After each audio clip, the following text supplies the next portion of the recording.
강원도 강릉의 한 펜션에서 수능 시험을 마치고 체험 학습으로 온 서울 은평구 대성고 학생 10명이 의식이 없는 채로 발견돼 병원으로 옮겨졌지만 결국 3명은 숨졌습니다. 경찰은 현장에서 일산화탄소 농도가 높게 측정돼서 가스가 누출됐을 가능성에 무게를 두고 수사하고 있습니다. 강릉 펜션에 묵었던 10명의 학생들은 모두 서울 대성고 문과반 3학년 남학생들이었습니다. 수능 시험이 끝난 뒤 학교에 개인 체험 학습을 신청하고 강릉으로 떠났던 것으로 파악됩니다. 사고 당시 첫 119 신고 내용을 JTBC 취재진이 파악했습니다. 청와대 특별감찰반원이었던 김태우 수사관의 비위 의혹을 수사하는 검찰이 접대 의혹에 대한 진상을 밝히기 위해서 골프장 7, 8곳을 압수수색했습니다. 청와대는 문재인 정부의 유전자인 애초에 민간인 사찰이 존재하지 않는다며 특감반 정보 유출 논란에 대해 이틀째 반박을 이어갔습니다. 초등학교 1학년 때부터 15년째 상습적인 폭력에 시달렸다는 쇼트트랙 심석희 선수의 고백으로 폭행 가해자인 조재범 전 코치에 대한 엄벌을 촉구하는 여론이 커지고 있습니다. 잠시 후 뉴스룸에선 2006년 올림픽 금메달리스트이자 한때 폭력 피해자였던 변천사 선수를 연결합니다. 사법농단 의혹에 연루돼 징계가 청구됐던 판사 13명 가운데 대법원이 단 3명에 대해서만 정직 처분을 내렸습니다. 사법부의 신뢰를 뿌리부터 뒤흔든 판사들에 대한 징계인데 수위가 낮다는 지적입니다. JTBC의 취재진이 이건희 삼성그룹 회장의 차명 계좌에 대한 조준웅 특검 수사 발표 직전에 광주세무서와 금융위원회가 주고받은 공문을 입수했습니다. 당시 광주세무서는 삼성과 유사한 사례를 제시하며 과세 여부를 질의했고 금융위는 기존의 유권 해석을 뒤엎고 과세 대상이 아니라는 판단을 내렸던 것으로 확인됐습니다. 용산역 아래 공터에 있는 텐트촌으로 가는 길입니다. 노숙인 20여 명이 모여 생활하는데요. 오늘 밀착 카메라는 도심 속 노숙인을 둘러싸고 커지는 갈등의 현장을 취재했습니다. 마스크가 필요 없는 세상으로. 내일을 바꾸는 현대 수소전기차. 예, 시청자 여러분, JTBC 뉴스룸을 시작하겠습니다. 강원도 강릉에서 안타까운 소식이 전해졌습니다. 서울의 대성고등학교 3학년 학생 10명이 쓰러진 채 발견돼서 결국 3명은 숨지고 나머지 학생들은 중태에 빠졌습니다. 수능을 마친 지 한 달, 아직 정시 전형이 남아있긴 했지만 그동안에 쌓인 스트레스를 풀기 위해서 체험 학습 여행을 왔다가 참변을 당했습니다. 경찰은 현장에서 일산화탄소 농도가 높게 나왔고 보일러 배관이 분리돼 있었던 것을 확인하고 가스 누출에 의한 중독을 의심하고 있습니다. 사고 현장 먼저 연결하겠습니다. 자, 조승현 기자, 뒤에 건물이 보이는 곳, 그게 바로 사고가 난 펜션인가요? 네, 그렇습니다. 저는 지금 펜션 건물 뒤로 돌아와 있습니다. 이 사고 현장과 가장 가까이 접근할 수 있는 곳입니다. 이 화면 위로 보이는 2층에 201호 객실에서 사고가 났습니다. 지금 이 건물 앞쪽에서는 경찰과 국과수 등에서 나와서 이 천막에 임시본부를 차리고 현장 감식과 조사를 이어가고 있고요. 진입로부터 경찰 통제선이 쳐진 상태입니다. 이곳 건물 뒤에도 이렇게 일반인 출입을 막기 위해서 이 통제선이 설치가 돼 있습니다. 예. 일단 사고 현장의 겉모습은 알겠는데 사고 개요를 좀 정리를 해야 될 것 같습니다. 네, 강원도 강릉시 저동에 있는 이곳 펜션에서 이 사고가 확인된 게 약 7시간 전인 오늘 낮 1시 10분경입니다. 2층 201호 객실 안에서 10대 학생 10명이 쓰러져 있는 것을 펜션 주인이 발견을 했습니다. 이 펜션 주인은 곧바로 119에 신고를 했고 이후에 경찰과 소방대원들이 거의 동시에 현장에 도착을 했습니다. 이 첫 객실은 안으로 들어가면 이 위에 한 층이 더 있는 복층 구조인데요. 좀 이해하시기 쉽게 이 본 객실을 1층 그리고 안에 있는 복층 객실을 2층으로 설명을 드리겠습니다. 학생 10명 가운데 4명은 1층 거실 그리고 2명이 1층 방 안, 나머지 4명은 2층 방에서 발견이 됐습니다. 모두 입에 거품을 물고 또 구토를 한 상태였는데요. 곧바로 시내병원 3곳으로 나눠져서 옮겨졌습니다. 하지만 안타깝게도 현재까지 3명이 숨졌습니다. 나머지 7명도 상태가 위중한 것으로 알려지고 있어서 인명피해가 더 늘어날 가능성도 있습니다. 예, 2개 층에서 학생들이 발견이 됐다면 그만큼 가스가 건물 내 광범위하게 매우 강한 농도로 퍼져 있었다는 얘기가 되는데 지금 가스 중독에 의한 사고라는 것은 현장에서 확인이 되는 겁니까? 네, 그렇습니다. 우선 경찰은 아직 정확한 사고 원인 그리고 사망 원인에 대해서 단정적으로 밝히지는 않고 있습니다. 하지만 신고를 받고 최초로 현장에 출동했던 이 소방 구조대원이 객실 안에 곳곳을 가스 측정기로 확인을 한 결과 1층과 2층 모두에서 150ppm 농도의 일산화탄소 수치가 나왔습니다. 이 허용 농도 기준치가 50ppm이라고 하니까 3배나 높은 가스가 검출이 된 겁니다. 이 출입이 통제된 상태라서 저희가 안에 들어가서 눈으로 확인하진 못했습니다. 하지만 이곳 객실 안에는 방마다 발코니에 보일러가 설치되어 있다고 합니다. 그런데 최초 현장에 도착했던 소방대원이 보일러를 보니까 보일러 본체와 연통이 떨어져 있었다고 합니다. 연통이 보일러 본체에 이렇게 끼워져 있어야 하는데 어긋나서 틈이 있었다는 겁니다. 이 보일러를 작동하면서 나온 가스가 이곳 틈을 통해서 빠져나왔고 발코니와 객실 사이에 있는 문 틈으로 새어 들어와서 사고 원인이 된 것이 아닌가 추정해 볼 수 있는 대목입니다. 이 경찰과 국과수 그리고 가스안전공사 등이 현장에서 이 부분을 자세히 들여다보고는 있는데 아직까지 정확하게 원인이 나오진 않았습니다. 예. 자, 아까 얘기한 건 어디까지나 이제 추정되는 그런 내용이긴 합니다. 좀 더 지켜봐야 될 것 같긴 한데 지금 뭐 날은 완전히 어두워졌습니다. 현장 안팎에서는 어떤 일들이 진행되고 있습니까?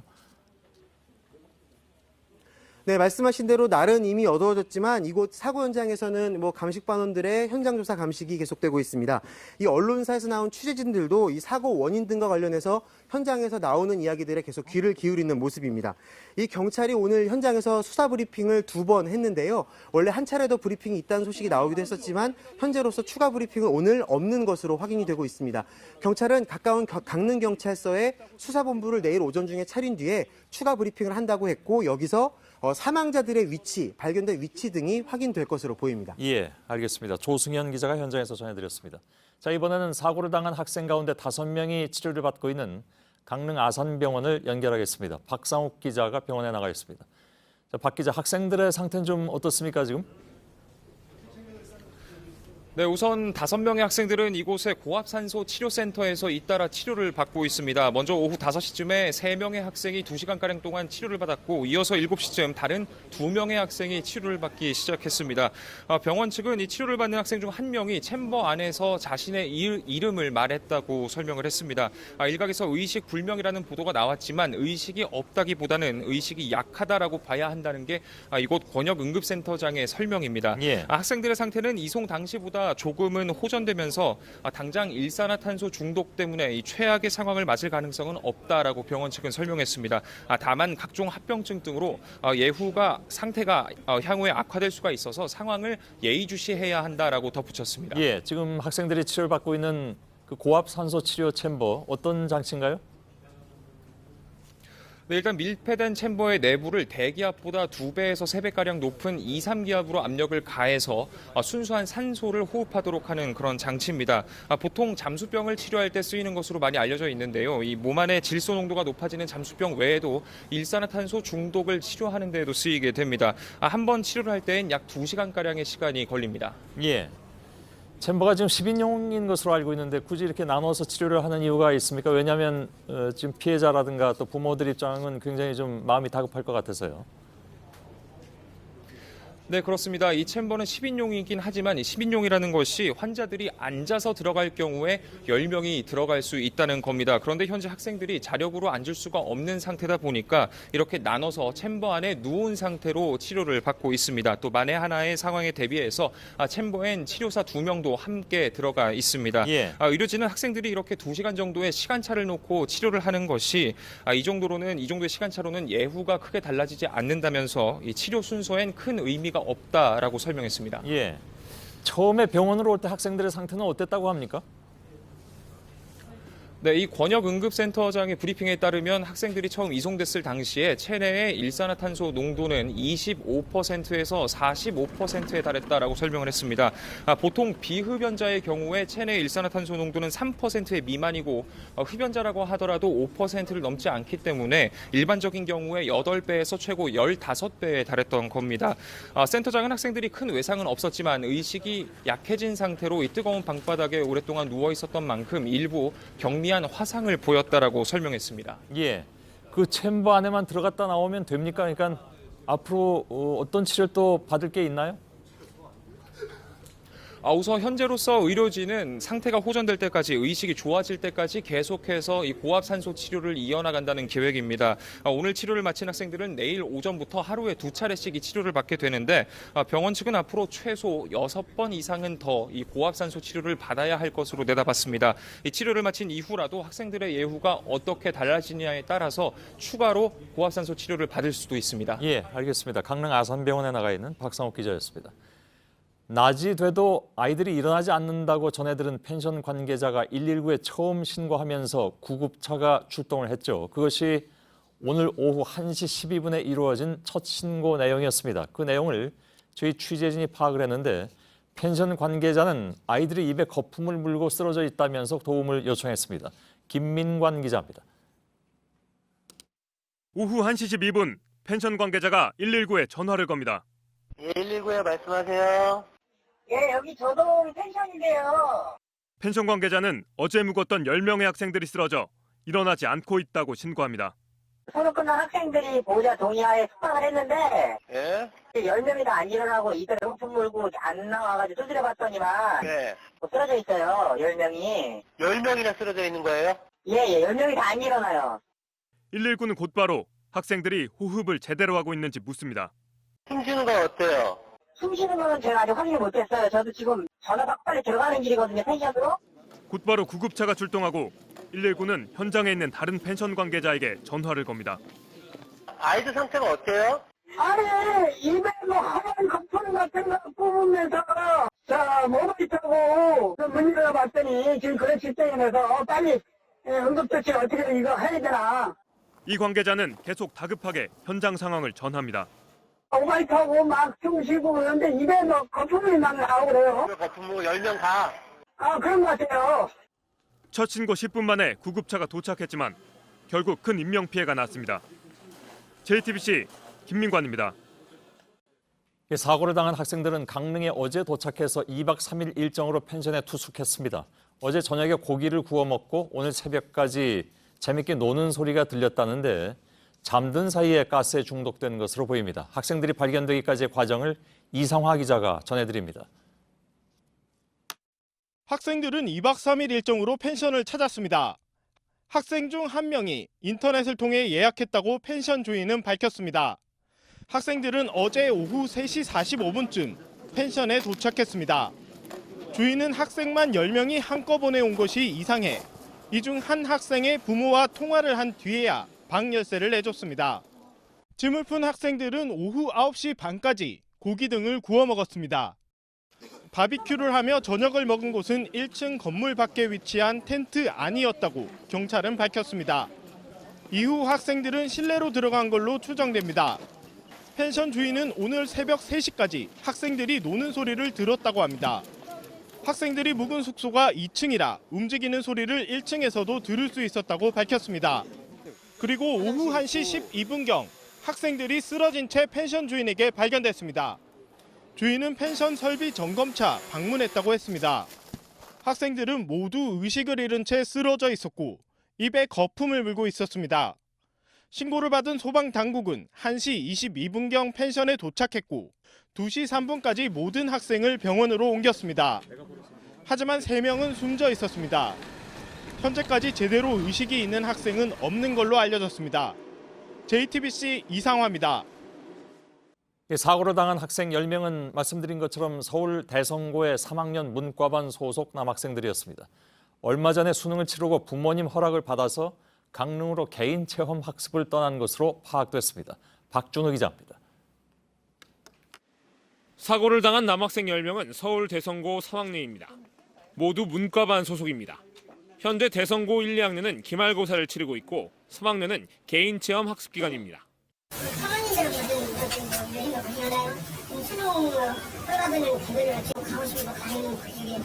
보통 고등학교 3학년은 수능이 끝나면 개인 체험 학습을 떠나는 경우가 많습니다.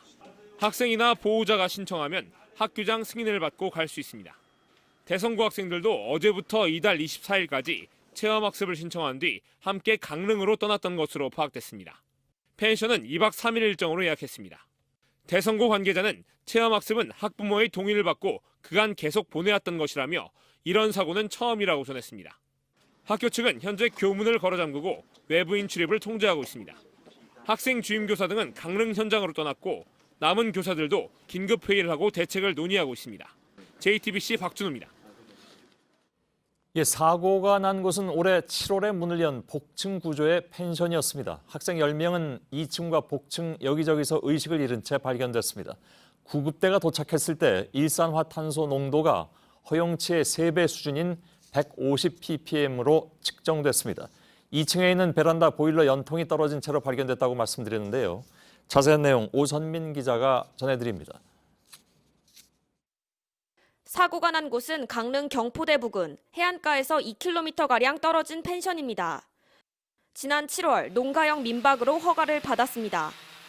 학생들은 2층, 복층 구조의 펜션에 머물렀습니다. 발견 당시 2층 거실에 4명, 방에 2명, 복층에 4명이 쓰러져 있었습니다. 구조 현장을 목격한 주민들은 학생들 모두 의식이 없었고 구토를 하거나 입에 거품을 물고 있었다고 전했습니다.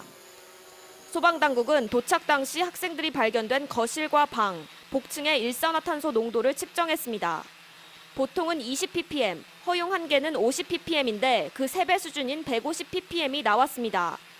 게다가 거실 옆에 위치한 2층 베란다에 설치된 보일러 배관이 떨어져 있는 모습이 발견됐습니다. 원래는 배관이 그 본체 안으로 쏙 이렇게 들어가 있어야 되는 게 정상인데 네. 그 배관이 약간 이제 분리가 된 채로 옆으로 조금 삐져나와 있는. 경찰은 이를 근거로 가스 누출이 사고의 직접적 원인인지 확인하고 있습니다. 발생 시간은 오늘 새벽으로 추정됩니다. 당시 1층에 거주하며 펜션을 관리했던 주인이 새벽 3시까지 위층에서 인기척을 들었다고 진술했기 때문입니다.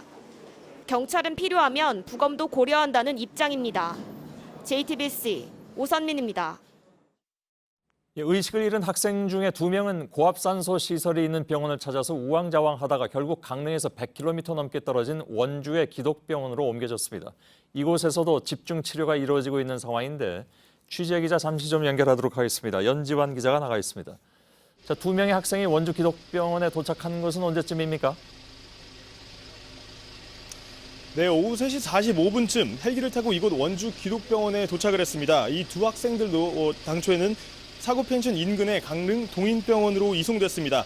하지만 일산화탄소 중독을 치료할 수 있는 고압 산소 치료실이 없어서 급히 소방 헬기를 이용해 이곳으로 이송된 겁니다. 두 학생은 도착하자마자 응급실의 소생실에서 간단한 응급치료를 받은 뒤 곧바로 일산화탄소 중독을 치료할 수 있는 고압 산소 치료실로 향했습니다. 예, 그럼 지금은 치료를 제대로 잘 받고 있다는 얘기인가요? 네, 그렇습니다. 현재 2시간씩 번갈아 가면서 치료를 받고 있습니다. 평소 1기압보다 높은 2.8기압의 상황에서 공기 중의 산소 농도의 5배가 넘는 100%로 산소를 주입하면서 치료를 받고 있습니다. 의료진은 고압 산소 치료를 빨리 받으면 빨리 받을수록 좋지만 일단 8시간 이내에 받으면 효과가 있는 것으로 알려져 있다고 전했습니다.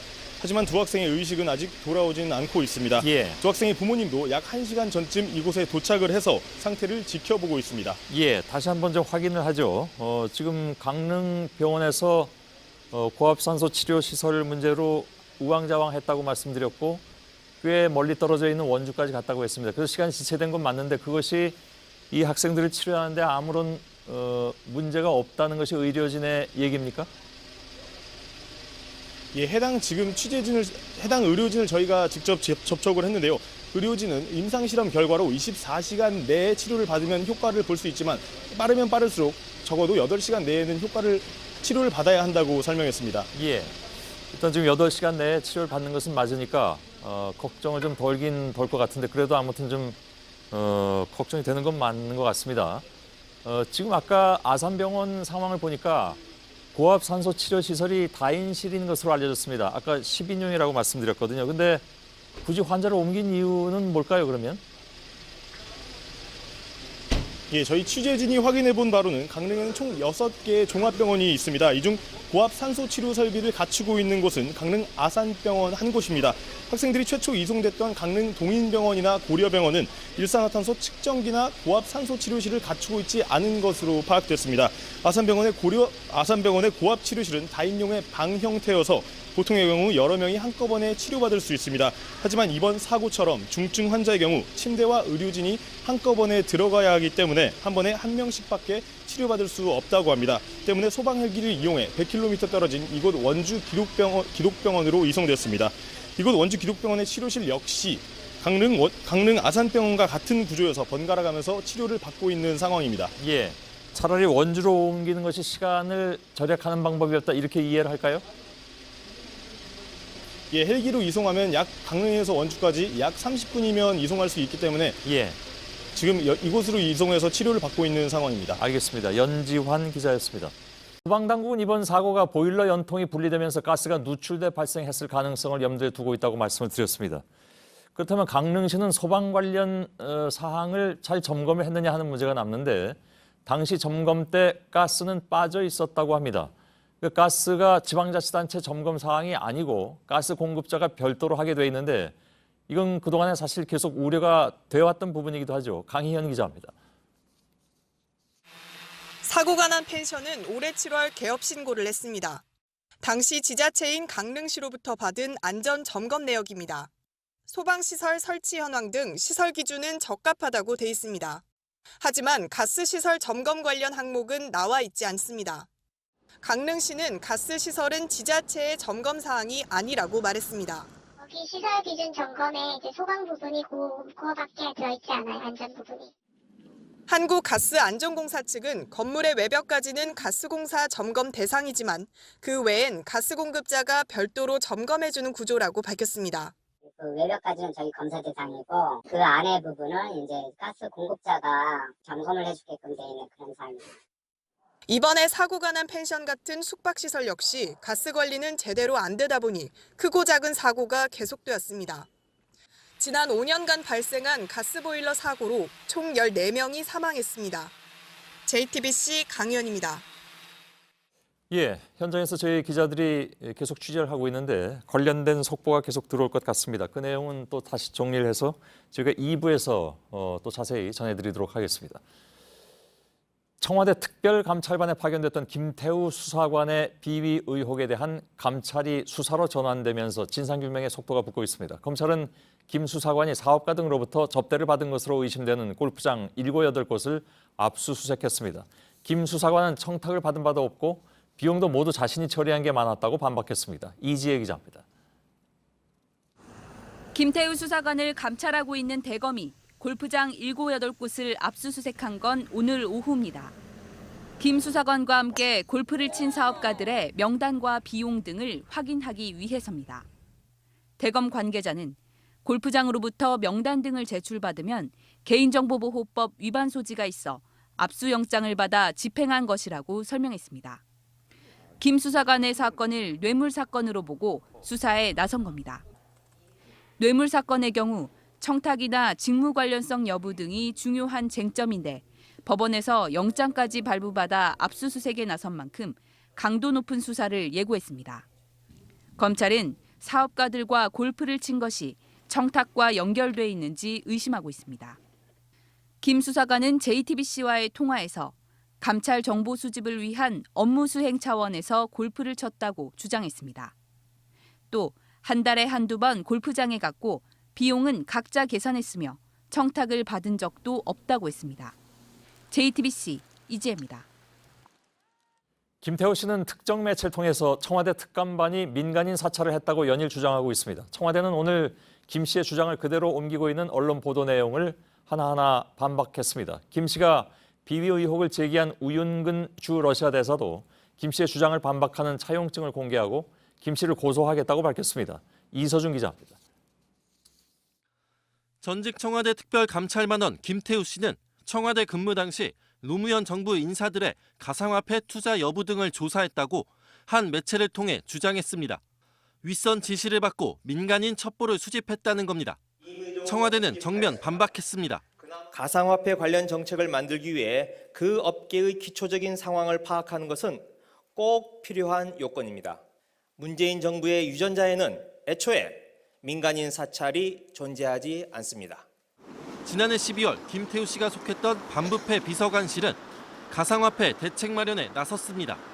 이때 정책 수립을 위해 업계 동향, 피해 양상 등을 조사했는데 이는 민정수석실 본연의 업무라는 겁니다. 노무현 정부 인사 등이 가상화폐 거래에 관여한다는 소문이 돌아 이에 대해서도 조사했다고 했습니다.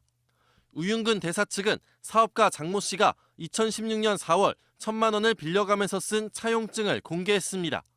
김태우 씨는 우 대사 측이 장 씨로부터 받은 돈을 총선 직전 돌려준 것이라고 주장했지만 우 대사 측은 장 씨가 돈을 빌려달라고 해서 차용증을 쓰고 빌려줬다는 입장입니다.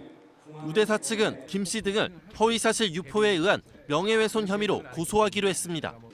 JTBC 이서준입니다. 예, 쇼트트랙 심석희 선수가 법정에서 눈물로 호소한 조재범 전 코치의 상습적 폭행을 어제 전해드렸습니다. 초등학교 1학년 때부터 15년 동안이나 이어진 폭행도 충격적이었지만 쇼트트랙 안에서 그토록 많았던 폭력이 어떻게 덮어졌는지 의아하기도 했습니다. 가해자와 얼굴도 마주치기 싫다던 심석희 선수가 용기를 내서 법정에 섰기 때문에 이런 일이 제대로 알려지기 시작한 것이죠. 올림픽에서 가장 많은 금메달을 따서 효자 종목이라고 불렸던 쇼트트랙의 그늘, 숨죽여왔던 과거 피해자들도 입을 열기 시작했습니다. 백수진 기자의 리포트를 먼저 보시고 2006년 올림픽 금메달리스트이자 과거 폭행 피해자였던 변천사 선수를 연결하겠습니다. 1500m 레이스가 절반도 지나지 않은 시점, 심석희 선수가 갑자기 힘없이 미끄러집니다. 당시엔 스케이트에 문제가 있어서 넘어졌다고 알려졌는데 심석희는 뒤늦게 진짜 이유를 고백했습니다. 올림픽 직전 당한 폭행 탓에 뇌진탕 후유증으로 정작 올림픽 무대에선 제대로 얼음을 지칠 수 없었다는 겁니다.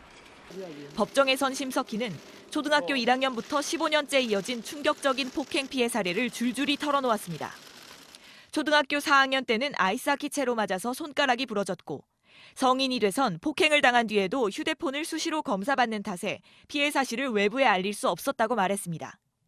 심석희는 그동안 입을 다물고 있었지만 폭행 가해자가 징역 10월을 받고도 반성 없이 항소하고 또 옥중 편지로 폭행 책임을 회피하려는 모습에 분노했습니다. 더 이상 저 같은 피해자가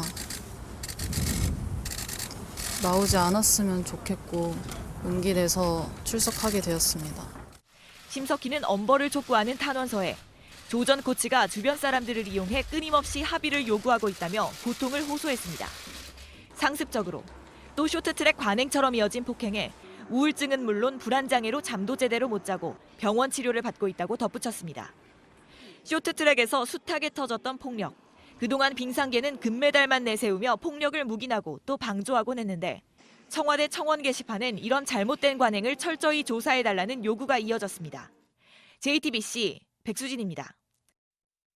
예, 심석희 선수는 고질적인 그리고 계속되는 폭력을 이제는 끊고 싶어서 용기를 냈다고 했습니다. 이 고백에 14년 전 같은 아픔을 겪었던 선수가 또 용기를 내서 저희와 인터뷰에 응해줬습니다. 2006년 토리노 동계올림픽 금메달리스트로 2004년 당시에 여자 쇼트트랙 국가대표 선수단 구타 파문의 피해자였던 변천사 선수가 지금 전화로 연결돼 있습니다. 변천사 선수는 2004년 처음으로 국가대표팀의 폭행 사실을 외부로 알린 인물이기도 합니다. 여보세요? 네, 안녕하세요. 예, 고맙습니다. 네, 아닙니다. 예, 어제 심석희 선수 뉴스를 보시고 여러 가지 생각이 들었을 것 같은데 어떤 생각이 드셨을까요? 사실 평창 올림픽 때부터 이런 좀 뉴스를 많이 봤었고 또 현장에서 석희를 보면서도 굉장히 마음이 아팠었는데 어제 뉴스에서 석희가 직접 이제 법원에 가서 의견 진술을 했다는 거를 보고 좀 많이 놀랐어요. 예. 그리고 또 이렇게 언론에서 인터뷰를 하는 모습을 보고 더 마음이 아팠던 것 같아요. 마치 석희가 죄인인 것처럼 너무 이렇게 위축돼 있고 이런 거를 보면서 정말 가슴이 아팠던 것 같아요. 예. 2004년에 처음으로 이 말씀을 하셨기 때문에 그로부터 14년 동안 이것이 어찌 보면 이제 묻혀 있었던 것이고 그래서 더 안타까운 그런 측면이 있습니다. 2004년 당시에 선수들이 빙상연맹에 제출했던 내용을 봤는데 아이스하키 채로 맞아서 온몸에 멍이 들기 일쑤였다. 또 체벌당하던 선수가 쓰러져도 계속 때렸다. 이런 내용들이 있었습니다. 벌써 14년 전이고요. 심석희 선수가 털어놓은 내용과 또 너무 비슷하기도 해서 사실 좀 충격적이기도 했습니다. 듣는 사람들은. 네, 사실 그때 당시 언론에 나왔던 것보다 실제로는 더 심했었거든요. 예. 언론에는 사실 너무 일부분만 나왔던 거고, 근데 이제 정말 무려 14년이나 지났음에도 불구하고 이런 게 아직도 정말 계속되고 있다는 게 너무 놀라웠고, 예. 저도 그때 당시에 후배들이 나처럼은 안 됐으면 좋겠다라는 그런 마음으로 좀 용기를 냈던 거였거든요. 예. 네, 근데도 네, 아직도 이런 일이 있어서 네, 너무 안타깝고 마음이 너무 아픕니다. 예. 제가 이 질문을 좀 드릴까 말까 좀 고민을 하다가 일단 좀 드리는데 답변을 안 하셔도 됩니다. 아까 말씀하실 때 그 당시에 이렇게 공개했던 내용보다 더 심한 폭력 행위가 있다고 말씀하셨잖아요. 혹시 그걸 말씀해 주실 수도 있나요? 그러니까 말씀하심으로써 오히려 상처가 깊어진다면 답변 안 하셔도 되고요. 일단 어떠한 도구로도 굉장히 많은 폭행을 당했었고, 예. 도구가 아니더라도 손이라든지 이런 발로 찬다든지 머리를 잡고 저희를 이제 세게 집어 던진다든지, 네, 뭐 그랬었죠. 예. 하기가 좀 어렵지만, 네, 그랬던 것 같아요. 예. 머리를 잡고 집어 던졌다라는 표현을 제가 들은 게 맞습니까? 네, 맞아요. 예. 그 사실 상식적으로는 잘 이해가 안 가는 그런 상황이, 물론 이제 그 체육계에서 그런 폭력이 있었다라는 것은 저희들이 건네듣고 해서 알긴 알지만, 네. 그런 정도까지 가능하다라는 것은 사실 좀 의외이긴 합니다. 네, 그랬기 때문에 그때 당시에 저를 비롯한 여자 쇼트트랙 국가대표 선수들이 정말 견디고 참다가 선수촌을 나오게 됐던 거였고요. 예. 그리고 왜 나올 수밖에 없었을까요? 다른 해결 방법은 없었을까요? 다시 말하면 그런 폭로가 주장이 있었음에도 불구하고 하나도 해결되지 않았기 때문에? 일단 2004년 그때 당시에는 시대적 상황이라든지 그런 게 뭐 운동선수는 맞으면서 할 수도 있지라는 그런 인식들이 좀 더 강했어요. 예. 물론 지금은 좀 많이 상황이 변했지만 그때 당시는 그랬기 때문에 또 어디에 이렇게 얘기를 한다고 해도 쉽게 해결되거나 그런 게 아니었고. 예. 그리고 무엇보다 이제 그때 선수촌 안에 같이 있었던 코치 선생님들이 이거를 밖에 말하면 가만두지 않겠다. 이제 그런 식으로 하니까 그때 당시엔 이제 저 고등학생이고 하니까 예. 너무 무서운 거예요. 예. 그리고 정말 심하게는 너네가 이거를 말하면 너네 앞으로 어디를 가든 끝까지 쫓아가서 너네 망치게 할 거다. 예. 이렇게 말을 하니까 정말 그럴 것 같은 거예요. 예. 네, 그리고 어쨌든 그때 당시에도 꿈이 있잖아요. 올림픽이라는 꿈이 있고 하니까 그렇죠. 그거를 쉽게 못했는데 그거를 그렇게 계속 참다 보니까 그냥 그때 당시는 우린 이제 못하겠다. 정말 선수 못하겠다. 정말 못하겠다. 이러다 우리 다 죽는다. 예. 그래서 그렇게 나오게 됐던 것 같아요. 실제로 그만둔 선수들도 있을 것 같습니다. 네, 그렇게 일단 그때 같이 훈련했던 국가대표 동료들 중에서도 좀 그때 폭행 피해라든지 정신적 피해가 워낙 커서 그렇게 국가대표 생활을 그때로 끝을 내고 네, 이렇게 그냥 국내에서 좀 이런 선수 생활 좀 하다가 그만둔 선수들도 있고요. 예. 그리고 뭐 올림픽에 출전을 했다고 해도 사실 저만 해도 벌써 14년이 지났음에도 불구하고 그때 기억이 너무 아직도 또렷이 기억나거든요. 예. 네, 그렇게 다들 좀 정신적으로 많은 고통을 안고 살아가는 것 같아요. 예. 그 폭행과 협박으로 이루어진 금메달이 과연 무슨 가치가 있고 무슨 의미가 있는가? 물론 이렇게 제가 함부로 말씀드릴 내용은 아니긴 합니다만은 선수들의 금메달은 그만큼 값진 것이긴 합니다만은 그 뒤안길에 있는 이런 폭행과 협박이라는 것이 그 가치를 상당 부분 떨어뜨려 버리는 그런 안타까움 같은 것을 느끼지 않을 수가 없을 것 같습니다. 사실 이렇게 바깥으로 얘기하기가 쉽지 않은 일이고 그 당시에도 그랬고 지금 오늘 다시 나서서 인터뷰하시는 것도 쉽지 않은 일 같은데 왜 해야겠다고 생각을 하셨습니까? 마지막 질문입니다. 네, 일단은 저도 14년 전에 그렇게 언론에 나오게 함으로써 그 이후에 정말 많이 힘들었거든요. 예. 네, 아무래도 문제화시킨 사람이었기 때문에 정말 많이 힘들었고 그 이후에 운동을 그만두고 나서도 이런 스포츠 관련 업종에 종사를 할 때도 사실 좀 힘든 부분들이 있었어요. 예. 그렇지만 단 한 번도 제 선택을 후회해 본 적이 없고 오히려 석희를 보면서 나도 석희처럼 차라리 조금 더 용기를 내지 못했을까 이런 후회를 하게 됐거든요. 예. 그리고 무엇보다 석희가 직접 이제 법원에 가서 의견 진술까지 하는 모습을 보고 또 제가 큰 힘까지는 못 대주겠지만 석희한테도 좀 힘을 주고 싶었고 예. 다시는 정말 우리 이후로 후배들이 이런 고통을 겪지 않았으면 하는 마음에서 저도 용기를 내게 되었던 것 같아요. 예, 알겠습니다. 오늘 인터뷰에 다시 한번 감사를 드리겠습니다. 국가대표 쇼트트랙 선수였던 변천사 선수였습니다. 고맙습니다. 감사합니다. 예. 다음 소식입니다. 사법농단 의혹에 연루된 판사 13명에 대한 징계 결과가 오늘 나왔습니다. 대법원 법관징계위원회는 3명에 대해선 일정 기간 재판을 할 수 없는 정직 처분을 내렸습니다. 5명은 재판 업무를 할 수 있는 감봉이나 견책, 그리고 징계할 이유가 없다거나 이유가 있어도 징계하지 않는 게 타당하다는 판단을 받은 판사도 5명에 달합니다. 지난 6월에 김명수 대법원장이 판사들을 징계해달라고 요청하고 반년이 지나서 나온 결론에 대해서 비판이 쏟아지고 있습니다. 강버들 기자입니다. 대법원 법관징계위원회가 사법농단 연루 판사들에게 내린 가장 무거운 처분은 정직 6월입니다. 법이 정한 최고 수위인 1년 정직의 절반 수준입니다.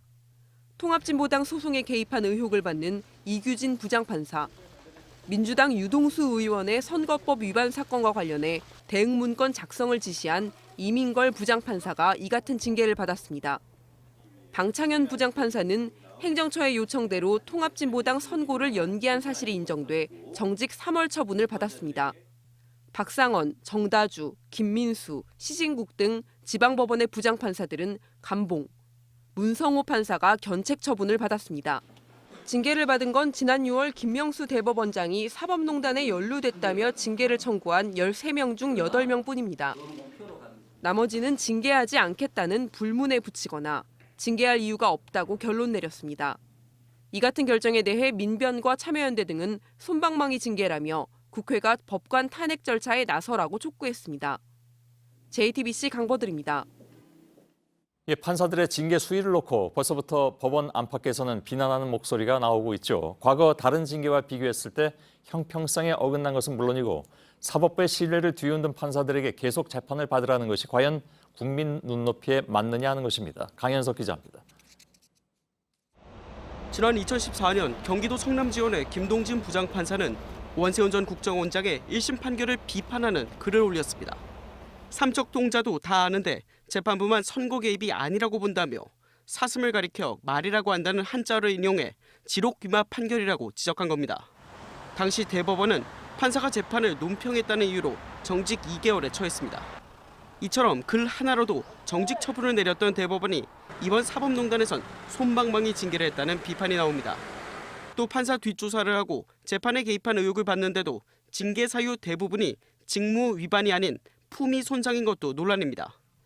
특히 징계가 청구된 13명 중 대부분은 정직 이하의 징계 또는 부혐의 처분을 받았습니다. 이 경우 계속 재판을 할 수 있어 사법농단 의혹을 비판하는 국민 눈높이에 맞지 않는다는 말도 나옵니다.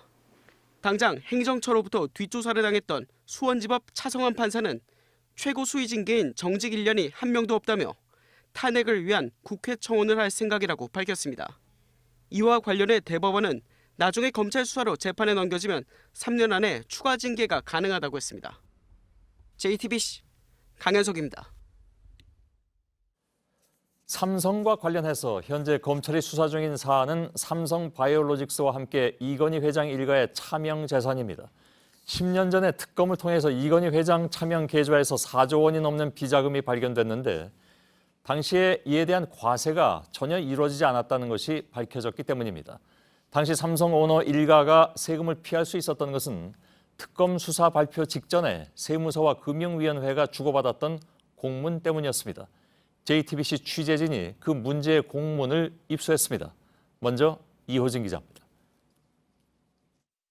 2008년 4월 17일 조준웅 특검은 이건희 삼성 회장의 비자금 4조 5천억 원이 들어있는 차명 계좌 1,199개를 발견했다고 발표했습니다. 해당 계좌들이 집중 개설된 건 1998년부터 2001년 사이. 10년 넘게 차명 계좌를 유지하며 막대한 이자와 배당 수익이 발생했지만 이에 대한 과세는 이뤄지지 않았습니다. 그 근거는 당시 금융위원회가 내린 차명 계좌라도 실명 계좌로 볼 수 있어 과세할 필요가 없다는 황당한 유권 해석 때문이었습니다. 취재진이 이 유권 해석이 내려지게 된 배경을 추적했습니다. 특검 발표 11일 전인 2008년 4월 7일 광주 세무서가 금융위원회에 보낸 공문입니다. 세무서는 A기업을 예로 들며 금융실명법 위반 여부를 묻습니다. 사망한 대주주가 자신의 자녀와 직원 명의로 금융기관에 차명 계좌를 만들고 자금을 관리하였음이 확인됐다고 돼 있습니다. 이병철 전 삼성 회장이 가족과 임직원 명의로 차 도면 계좌들을 관리해온 정황과 일치합니다. A기업 대주주의 차명 계좌 개설 시기도 삼성 차도면 계좌가 개설된 1998년부터 2001년 사이. 그동안 금융위원회는 금융실명제 편람을 통해 공공기관이 차도면 계좌를 확인하면 배당과 이자 수익에 대해 90% 과세를 해야 한다고 해석을 내려왔습니다. 그런데 나흘 뒤인 4월 11일 당시 금융위가 차도면 계좌라도 실명 계좌로 볼 수 있기 때문에 과세할 필요가 없다고 광주세무서에 회신했습니다. 현 한국거래소 시장감시위원장인 이해선 당시 금융위 은행과장의 전결이었습니다. 세무서가 이미 규정집에 나온 내용을 다시 물어보고 금융위 과장이 기존 원칙을 뒤집은 내용을 보낸 겁니다. 그리고 6일 뒤인 2008년 4월 17일 특검 발표에도 세무당국은 전무후무한 해당 유권 해석을 근거로 이건희 회장 비자금에 추가 과세를 하지 않았습니다. 단 1년분에 대해서 1,093억이 과세가 되었는데요. 그때 2008년 시점으로 거슬러 올라간다라면 약 10년, 소급하여 10년이기 때문에 1조 원 가까이 과세할 수 있지 않았었나. JTBC 이호진입니다. 차명 계좌도 실명 계좌로 볼 수 있다. 이건 앞뒤가 모순인 말이죠. 취재진이 확인한 결과 이 황당한 유권 해석이 내려진 것은 삼성 이건희 회장 비자금 사건 때가 유일했습니다. 금융위에서도 해당 유권 해석은 전례가 없다고 인정했습니다. 문제의 유권 해석이 어떻게 내려졌는지 수사가 필요하다는 지적입니다. 박병현 기자입니다. 지난해 말 열린 국회 정무입니다. 이건희가 아닌 다른 사람으로 실명 전환한 것이라서 이 부분에 대해서 과징금 대상이다 이렇게 보는 거거든요. 차명이라는 게 살아있는 자연인의 명의로 되어 있으면은 남의 이름을 빌려서 한 그 차명 계좌라도 실명으로 본다라는 게 실명법의 정신이거든요. 하지만 지난 2월 법제처에서 이건희 회장 차명 계좌에 대해 과징금을 부과해야 한다는 해석을 내놓자 금융위 입장이 바뀝니다. 차명 계좌도 실명 계좌로 볼 수 있다고 판단했던 2008년 당시 유권 해석에 대해 금융위가 취재진에게 보낸 답변서입니다. 그동안의 금융위 유권 해석 중 비슷한 사례가 없고 본인들의 기존 입장과도 다르다고 밝혔습니다. 그렇다면 어떤 이유로 이런 해석이 만들어진 것일까? 특검 발표 직전에 질의서를 보낸 광주 세무서를 찾았습니다.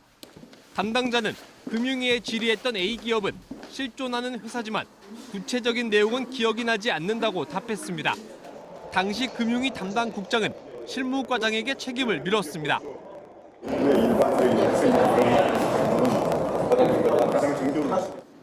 해당 유권 해석을 내린 전 금융위 은행과장 이해선 한국거래소 시장감시위원장은 취재를 거부했습니다. 금융위에서 다 대답을 했죠. 그 입장대로 그 입장도 같습니다. 해당 유권 해석이 내려진 배경에 대해 수사가 필요하다는 지적입니다. 시점은 묘하고 내용은 회개한 그런 금융위원회 유권 해석이 왜 하필 이때 광주세무서의 의견에 대한 답을 형식을 통해서 이루어졌는지 저는 당연히 검찰의 수사 대상이라고 봅니다. JTBC 박병현입니다. 네, 화력발전소 사고뿐 아니라 KTX 열차 탈선, 온수관 파열 등 공공기관이 관리하는 곳에서 사고가 이어지자 오늘 정부가 사회 기반 시설의 안전 실태에 대해서 전수조사를 추진하겠다고 밝혔습니다. 문제는 인력도 부족한데 얼마나 제대로 점검할 수 있겠느냐 하는 거죠. 그렇다 보니까 현장에선 이 전수조사 업무 역시 상당 부분이 하청 노동자들의 몫이 되지 않겠냐 하는 우려도 나옵니다. 취재 기자와 함께 짚어보겠습니다. 이현 기자 나와 있습니다. 전수조사라는 대책이 또 나왔어요. 이게 당장 내년 초에 하려면 조사 인력도 좀 꾸려야 하고 어떻습니까?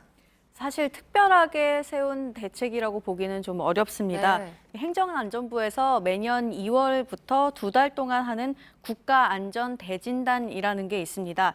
세월호 참사 이듬해인 2015년부터 시작한 건데요. 공공기관이 관리하는 사회기반 시설뿐만 아니라 다중이용시설까지 안전점검을 합니다. 공공기관을 관리하는 기획재정부가 이걸 서둘러서 1월에 하고 예년보다 좀 집중적으로 한다는 구상인데 국가안전대진단을 이름만 바꿔서 할지, 컨트롤타워는 어디서 맡을지 아직 부처 협의가 안 된 상태입니다. 현재로서 예년 진단과 조금 다른 점은 LH라든지 건설관리공사라든지 공공기관에서 시설안전 전문 인력 100명 정도로 안전진단 지원팀을 꾸려서 점검을 요청하는 기관에 지원해주는 계획 정도입니다. 네, 그러니까 조사 대상이 굉장히 넓을 텐데 제대로 점검이 될까요? 기본적으로 전수조사라고 해도 정부에서 일일이 점검할 인력도 부족하고 그리고 각 기관이 자체적으로 점검해서 제출하는 방식입니다. 이렇다 보니까 현장 얘기를 들어보면요. 모든 기관이 그렇지는 않겠지만 외주 인력이 원청에서 점검 리스트를 받아서 체크하는 경우도 빈번하다고 합니다. 하청 인력이 평소에도 현장을 제일 잘 알기 때문에 그렇다는 건데 이렇게 되면 아무래도 갑을 관계가 있어서 원청의 안전 문제를 세세하게 적어내기는 쉽지 않습니다. 네, 앞서서 KTX 사고 이후에 국토부가 철도 선로 전환기를 전수조사하겠다라고 했는데 그건 어떤가요? 잘 되고 있습니까? 네, 정부는 당초 내일 그러니까 19일까지 마친다는 계획이었습니다. 철도노조 관계자 얘기로는 점검을 3명이 한 조로 해야 하는 게 원칙입니다. 그런데 점검 담당하는 전기사업소에 주재 인력을 2씩밖에 못 둘 정도로 애초에 인력이 부족하고 점검도 열차가 안 다니는 야간에 해야 하기 때문에 시간도 부족하고 여러모로 19일까지 마칠 수가 없는 조사라고 합니다. 전수조사라는 게 시간이 많이 걸릴 수밖에 없는 건데 이렇게 무리한 전수조사는 결국 또 다른 부실 혹은 또 다른 사고로 이어질 수도 있어 보입니다. 결국은 원론적인 이야기지만 평소 점검을 충실히 할 수 있는 구조를 만들어야 한다는 게 전문가들의 주문입니다. 오늘 정부의 대책 중에는 공공기관 경영평가에서 안전평가를 강화한다는 내용도 있는데 어떻게 바뀔지는 지켜봐야겠습니다. 네, 이현 기자였습니다. 네, 다음 소식입니다. 박근혜 전 대통령의 탄핵소추안이 통과되고 한국당의 전신인 새누리당을 탈당했던 이학재 의원이 다시 한국당으로 돌아갔습니다. 기자회견장에 몰려든 성난 바른미래당 당원들에게 쫓겨서 엉뚱한 기자실에 몸을 숨기는 촌극까지 벌어졌습니다. 임소라 기자입니다. 탈당 기자회견이 끝나자마자 바른미래당 당원들의 기습 시위가 시작됐습니다. 아저씨, 위원장님 놓고 가세요. 위원장님 놓고 가셔야지. 양심이 있으면 놓고 가세요. 바른미래당 몫인 정보위원장 자리에서 물러난 뒤 탈당하란 요구가 이어졌습니다. 정보위원장 내려놔라! 이학재! 먹지 않냐고 바른미래당 왔습니까? 차한당은 지금 장문합입니까? 박근혜 전 대통령 비서실장 출신답다 친박 철새라는 공격도 쏟아졌습니다. 이 의원은 한 방송사 기자들이 일하는 부스로 피신했습니다. 20여 분간 발이 묶였지만 자기 할 말은 다 했습니다. 당직 변경으로 인해서 위원장직을 또 뭐 내려놓으라든지 또 사퇴했다든지 이랬던 사례가 전혀 없어요. 당원들의 보호를 받아 빠져나가는 길에도 항의는 계속됐습니다. 자, 길 열어주세요. 내려주세요. 약자는 내려놔라. 한국당 지도부는 의석수가 늘어난 걸 반겼지만 그렇지 않은 목소리도 나왔습니다. 친박계 한 의원은 침 뱉고 집 나간 사람이 아무 일 없었다는 듯 돌아와도 되나, 복당 이유가 보수 통합을 위해서인지 아니면 정치적 살길을 찾기 위해서인가라고 비판했습니다. JTBC 임소라입니다. 네, 정부가 내일 3기 신도시가 들어설 지역을 발표합니다. 그동안 수도권에서 후보지로 거론된 지역들을 찾아가 보니까 이미 시장이 한창 들썩인 뒤였습니다. 신도시 부지로 지정되든 아니든 후유증이 적지 않을 걸로 보입니다. 전다빈 기자입니다. 3기 신도시는 서울과 분당, 일산 같은 1기 신도시 사이 4곳에서 5곳의 대규모 택지에 지어집니다. 총 20만 호 규모로 2021년부터 공급할 계획인데 이번에 우선 한 곳에서 2곳을 먼저 발표합니다. 이후 내년 6월까지 다른 신도시 입지도 확정한다는 게 정부의 계획입니다. 그간 시장에선 광명 시흥과 하남 간북지구, 김포 고촌 등 수도권의 여러 지역이 후보지로 거론돼 왔습니다. 이곳은 과거에 보금자리 주택 부지로 지정됐다가 해제된 곳입니다. 지난 가을부터 3기 신도시 후보지로 거론되면서 이 지역 일대 토지 거래량이 크게 늘었습니다. 광명 하안동은 10월과 11월에 토지 거래가 98건 이뤄졌는데 이는 1월부터 9월까지 거래 건수를 다 합친 것보다 많습니다. 주변 아파트 단지에선 신도시로 지정되는 걸 반가워하지 않는 분위기도 감지됩니다. 아마 강릉의 집값이 좀 걸려갔지 않겠습니까? 내린가 봐요. 여기 구도심이라고.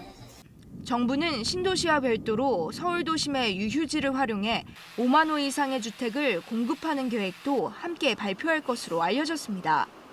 그린벨트를 풀지 않는 대신 도심을 개발하자는 서울시의 계획을 국토부가 받아들이면서입니다. JTBC 전다빈입니다. 네, 9년 가까운 논란 끝에 대학 시간 강사들의 처우를 개선하는 법이 최근 국회를 통과했죠. 내년 8월부터 시행됩니다. 이걸 앞두고 대학들이 강사들에 대한 해고를 서두르고 있습니다. 결국 부산에서 시간 강사들이 파업에 들어갔습니다. 구석찬 기자입니다. 부산대 시간 강사들이 업무를 거부하고 파업을 선언합니다. 천막을 치며 무기한 농성도 예고했습니다. 강사들은 대량 해고와 강의 축소 금지 등을 요구해왔지만 대학 측은 교섭 대상이 아니라며 받아들이지 않았습니다. 당장 성적 처리와 학점 입력 등 학기 말 일정에 차질이 우려됩니다. 강사법이 국회를 통과한 뒤 일선대학교의 시간 강사 노조가 파업에 돌입한 건 이번이 처음입니다. 2010년 조선대 시간 강사가 처지를 비관해 목숨을 끊은 사건이 계기가 된 강사법은 내년 8월 시행됩니다. 하지만 시간 강사에게 교원 지위를 주는 것에 대한 재정 부담 때문에 일선 대학에선 오히려 정리 해고를 서두르는 분위기입니다. 실제로 한양대와 중앙대 등 서울은 물론 동아대 등 지방 대학도 이미 강사들에게 인원 축소를 통보했습니다. 이 문제를 해결하기 위해 지난 8일 국회는 시간 강사 처우 개선 예산 288억 원을 통과시킨 상태지만 대학들은 턱없이 부족하다는 입장입니다. 현재 경상대와 전남대, 경북대, 영남대에서도 시간 강사와 대학 간 교섭이 진행 중이어서 결과에 따라 파업 사태는 확산될 수도 있습니다. JTBC 구석찬입니다. 네, 공항 출국장, 심지어 여객기 안까지 연예인을 따라다니는 극성 팬들 때문에 피해보는 승객들이 많았죠. 얼마 전엔 팬들이 비행기 표를 사서 타기까지 했다가 갑자기 내리겠다는 일도 있었습니다. 골머리를 앓던 항공사들이 이럴 때 물리는 위약금을 크게 올리기로 했습니다. 박영호 기자입니다. 인기 아이돌 그룹이 공항에 도착하자 사진을 찍으려는 팬들이 몰려듭니다. 일부는 아예 비행기표까지 사 출국장까지 따라갑니다. 출국장까지 간 뒤에는 10만 원가량 위약금을 물고 환불받습니다. 비행기에 탑승했다 내리는 경우엔 상황이 심각해집니다. 항공보안법상 모든 승객이 비행기에서 내려 보안검사를 다시 받아야 하기 때문입니다. 실제 지난 15일 홍콩에서 대한항공 여객기에 탔던 아이돌 그룹 팬들이 갑자기 내리겠다고 하면서 출발이 1시간이나 늦어졌습니다. 이런 갑작스런 예약 취소로 출발이 늦어지는 사례가 대한항공에서만 연간 35건에 달합니다. 골머리를 앓던 대한항공과 아시아나항공은 결국 내년부터 위약금을 대폭 올리기로 했습니다. 대한항공의 경우 20만 원을 더 받기로 했습니다. 이렇게 되면 장거리 노선은 위약금이 32만 원에 달합니다. 아시아나항공의 경우 기존 10만 원에서 20만 원이 추가돼 노선에 상관없이 30만 원이 부과됩니다. 위약금은 공항 출국장까지 들어온 뒤 예약을 취소하는 경우 물게 됩니다.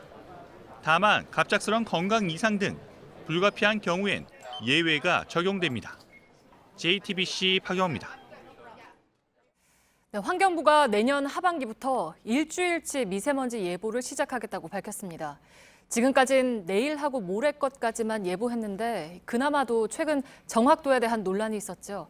인력과 장비는 부족한 채 그대로인데 업무량만 늘어난 거라서 크게 기대하는 반응은 아직 나오지 않고 있습니다. 윤영탁 기자입니다. 환경부가 미세먼지 예보를 시작한 것은 지난 2015년부터입니다. 2년 동안 다음 날 예보만 하다가 지난해 11월부터는 지금처럼 모레 예보를 시작했습니다. 그나마 미세먼지가 나빠지는 상황에서는 예보 정확도가 70%도 안 될 정도로 부정확했습니다. 환경부는 오늘 업무 보고에서 내년 하반기부터 주간 예보를 하겠다고 밝혔습니다. 예보 기간이 늘면 비상 저감 조치를 더 확대할 수 있다는 설명입니다. 문제는 예보할 인력과 장비는 그대로란 점입니다. 한국형 예보 모델을 만들고 AI, 인공지능 기술도 활용하겠다고 했지만 2020년에야 가능합니다. 지금처럼 8명이 2인 1조로 12시간씩 근무하면서 예보 기간만 2배 넘게 늘 가능성이 높다는 겁니다. 업무 보고의 대부분이 미세먼지에 할애됐지만 감축 목표를 제시한 것 외에 기존 대책과 달라진 것은 별로 없습니다. 나머지 중요한 현안은 미세먼지에 가려졌습니다. 4대 강보를 어떻게 처리할지도 협의가 어렵다며 밀어놨고 언제 또 터질지 모르는 재활용 쓰레기 대란 대책은 아예 빠졌습니다. JTBC 윤영탁입니다. 1500년 전에 사람들이 봤던 밤하늘은 어땠을까요? 아라가야가 자리 잡았던 경남 함안의 한 고분 천장에서 별자리를 새긴 흔적이 발견됐습니다. 가야 무덤에 담긴 별자리는 이번이 처음인데 어떤 뜻을 담은 걸까요? 권근영 기자입니다. 무덤 천장에 125개의 구멍이 새겨져 있습니다. 남두 육성이 빛나는 궁수자리와 전갈자리, 지금의 여름 밤하늘 모습과 비슷합니다. 5세기 말 아라가야의 무덤인 경남 함안 마리산 13호분입니다. 땅이라든지 생명이라든지 장수를 의미한다고 합니다. 무덤에 묻힌 주인공이 다시 부활하거나 하는 그런 의미들을 갖고 있지 않나. 무덤 천장 한복판에 있는 덮개돌에 뚫린 구멍은 그 크기와 깊이도 제각각인데 가장 밝게 빛나는 정갈자리를 가장 크고 깊게 새겼습니다. 무덤 내부엔 벽돌을 곱게 쌓아 올리고 붉게 칠했는데 규모나 화려함을 보면 가장 강력한 통치자의 무덤이었을 걸로 추정됩니다. 태양이 가장 뜨거운 때인 여름에 별자리를 새겨 최고 권력자의 특별함을 강조했다는 해석도 나옵니다. 비슷한 시기 고구려 고분 벽화에서도 이런 별자리 흔적이 드러났는데 가야 고분에서 천문도가 나온 건 처음입니다. 1500년 전 가야인들은 밤하늘 별을 바라보며 무엇을 꿈꿨을까 여러 가지 상상을 자아내게 합니다. JTBC 권근영입니다. 광주의 특수학교에서 장애인 학생들이 상습적으로 성폭행당한 이른바 도가니 사건 18년이 지났습니다. 하지만 장애 학생들은 여전히 사각지대에 있습니다. 교육부가 오늘 대책을 내놨는데 특수학교, 특수학급을 만드는 것 자체가 늘 반대에 부딪히는 상황에서 부모들의 눈물을 닦기엔 모자랍니다. 오효정 기자입니다.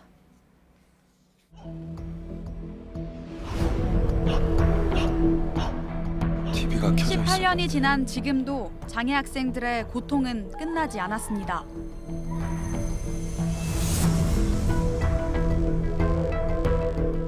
그냥 조용히 그냥 있으라고. 선생님이 알아서 하시겠지. 선생님이니까.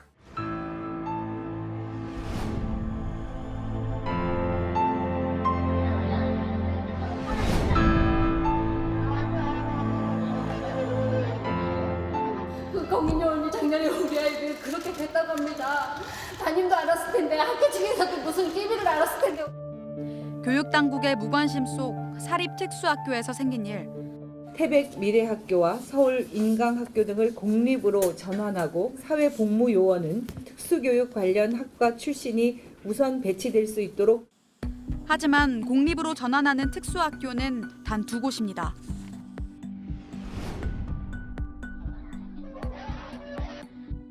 정말 나는 가고 싶지만 갈 데가 없습니다. 교육부는 2022년까지 특수학교 26개, 특수학급 1250개를 새로 만들겠다고 약속했습니다. 하지만 학부모들이 무릎을 꿇고도 쉽지 않았던 강서 특수학교, 그리고 다른 지역에서도 벌써부터 시작된 설립 반대 운동. 일반 학교로 진학하려고 해도 특수학급이 없어 외면받는 장애인 학생들. 특수학교를 설치해야 한다랍니다. 고발을 한 건도 안 했습니다. 우리 사회는 언제쯤 장애 학생 부모들의 눈물을 닦아줄 수 있을까요? JTBC 오효정입니다. 2016년 미국 대선에서 트럼프가 아닌 힐러리 클린턴 후보가 당선됐다면 어땠을지를 그린 풍자 코미디가 미국에서 방영됐습니다. 트럼프가 없는 백악관은 평화롭고 뮬러 특별검사 앞에서 바짝 긴장하는 트럼프의 모습이 담겼습니다. 트럼프 대통령은 발끈했습니다. 방송의 불법성을 법정에서 가려야 한다고 했습니다. 백종훈 기자입니다. 미국 MBC 방송의 세터데이 나잇 라이브입니다. 배우 알렉 볼드윈이 트럼프 역을 맡았습니다. 이 쇼는 1940년대 흑백 영화 멋진 인생을 패러디했습니다. 트럼프 대통령이 낙선한 상황을 가정해 풍자가 이어집니다. 백악관의 파티는 항상 흥겹습니다. 음악 DJ를 하는 펜스는 당신의 부통령이 아니어서 다행이라고 조소합니다.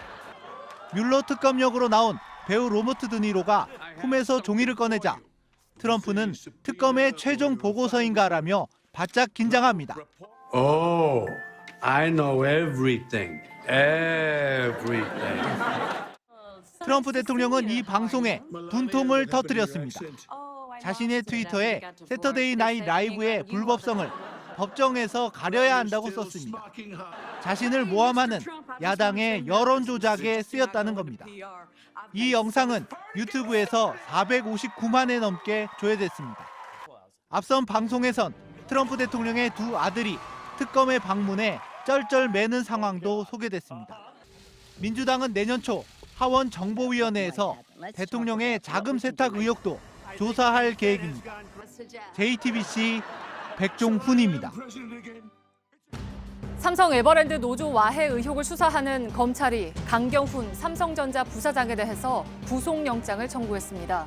강 부사장은 직원들이 노조 설립을 준비하던 2011년부터 노조에 가입하지 말라고 회유하는 등 노조 활동을 방해한 혐의를 받고 있습니다. 병역 대상자가 군에 입대하면 가족 전체의 생계가 어려워질 경우 병역을 면제해주는 제도가 있는데 오늘 병무청이 내년도 면제 기준을 발표했습니다.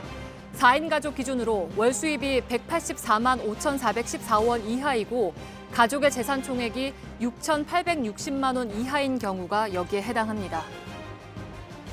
지난해 2월 굴 속에 뛰어들어 90살 할머니를 구한 스리랑카인 카타빌라 니말 씨가 오늘 한국 영주권을 받았습니다. 법무부는 지난 13일 우리 국민의 생명을 보호한 공로를 인정해서 니말 씨에게 영주권을 주기로 결정한 바 있습니다. 한때 불법 체류자였던 니말 씨는 앞으로 한국에 머물며 일을 할 수 있고 건강보험 혜택도 받습니다. 내년부터 창경궁이 밤에도 열립니다. 문화재청은 주 52시간제가 시행되고 여가 시간이 늘면서 내년 1월 1일부터 창경궁 야간 상시 관람을 시작한다고 밝혔습니다. 월요일 휴일을 뺀 나머지 날에 아침 9시부터 밤 9시까지 개방하고 야간 관람료는 낮 시간과 똑같은 1,000원입니다.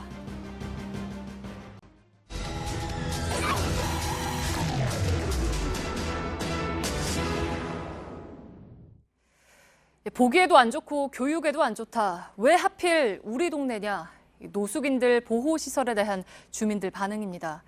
이렇게 밀려난 노숙인들도 보호시설보다는 거리의 텐트에서 살겠다고 합니다. 밀착 카메라가 자세한 이야기를 들어봤습니다. 박민규 기자입니다. 서울 용산 역사와 맞은편 전자상가를 잇는 구름다리입니다.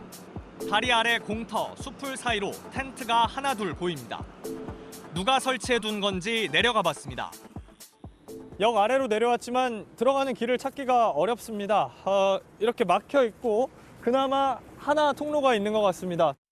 이 안쪽에 와보니까 바닥에 길이 나 있습니다. 누군가 계속해서 이 길을 오간다는 얘기 같습니다. 조금 더 들어가 보면 바로 저쪽에 아까 봤던 텐트가 모여 있습니다. 이곳은 집 없는 노숙인 20여 명이 생활하는 텐트촌입니다. 한 10년 좀 넘었죠. 10년도 더 된 거예요. 그 정확히는 모르겠어요. 저는 중간쯤에 내려와서 뭐 4, 5년밖에 안 됐으니까. 텐트촌 한켠에는 이렇게 빨래들을 좀 널어놨습니다. 이쪽에 종이 상자를 좀 모아놨는데 아예 이것들을 덧대서 만든 보금자리도 이쪽에 보입니다. 그런데 안이 휑하니 비쳐 보여서 추위를 막을 수가 없을 것 같습니다. 이쪽에 텐트를 보면 역시 천이 그렇게 두꺼워 보이진 않습니다. 안쪽을 비춰보면 이부자리는 마련이 돼 있고 또 이 버너도 있는데 좀 오래돼서 쓸 수는 없을 것 같습니다. 이들에겐 텐트가 사실상 집이지만 모두 불법입니다. 용산구청은 지난달 텐트를 치우지 않으면 강제 조치하겠다는 안내문을 붙였고 이들에게 노숙인 시설이나 임시거처를 권유하고 있습니다. 하지만 텐트촌을 떠난 사람은 단 한 명도 없습니다. 여기서 우리가 눌러 살 수는 없어요. 언젠가는 나가야죠. 불법인데 그걸 아는데. 이들이 보호시설 입소를 거부하는 이유는 뭘까? 단체 생활도 해야 되고 여기 참 왔다 갔다 하는 그 자유도 없고. 이번에는 서울역입니다. 이곳 인근 지원센터 상담사들이 매일 밤 이렇게 노숙인들을 찾아 시설 입소 같은 각종 서비스 이용을 권하는데요. 오늘은 저희 취재팀도 함께 해보겠습니다. 돌아오는 반응은 냉담합니다. 안에 들어가서 주무실 생각은 없어요?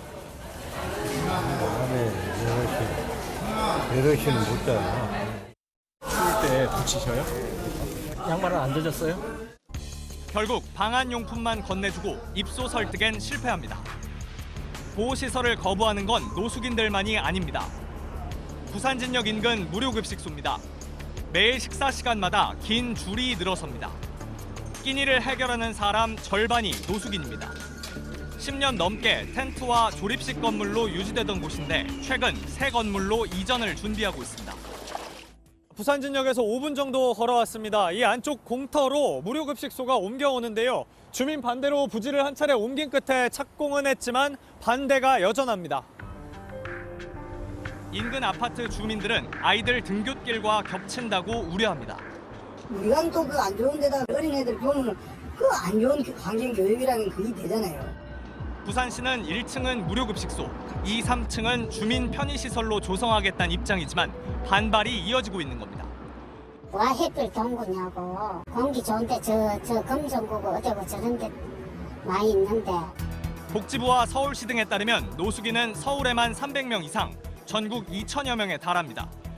전문가들은 단순한 시설 확충보다는 체계적인 관리가 우선이라고 지적합니다. 의식주 제공뿐만 아니라 정서적인 지지서부터 그리고 의료적인 서비스 그리고 뭐 주거 지원이라든지 뭐 여러 가지 문제들을 복합적으로 동시에 이렇게 제공하지 않으면 계속 반복되는. 지난 한 해 동안 숨진 노숙인 185명을 추모하는 공간입니다. 거리로 내몰린 사람들의 자활 의지만을 탓하기엔 우리 사회가 고민할 점도 적지 않아 보입니다. 밀착 카메라 박민규입니다.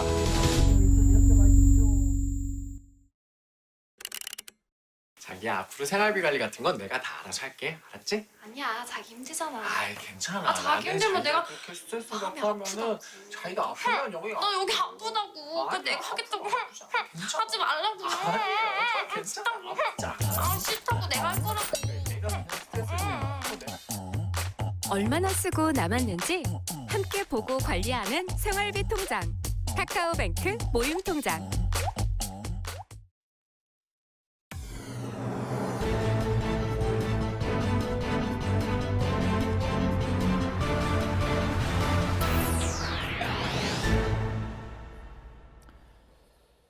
뉴스룸의 앵커 브리핑을 시작하겠습니다. 이렇게 맞다가는 죽을 수도 있겠다는 생각이 들었다. 1등만이 대접받는 스포츠의 세계, 그 1등을 위해서 묵인되는 체벌 문화를 짐작은 하고 있었습니다마는 수면 위로 드러난 체벌은 상상했던 이야기보다 더 듣기에 불편한 현실을 증언하고 있었습니다.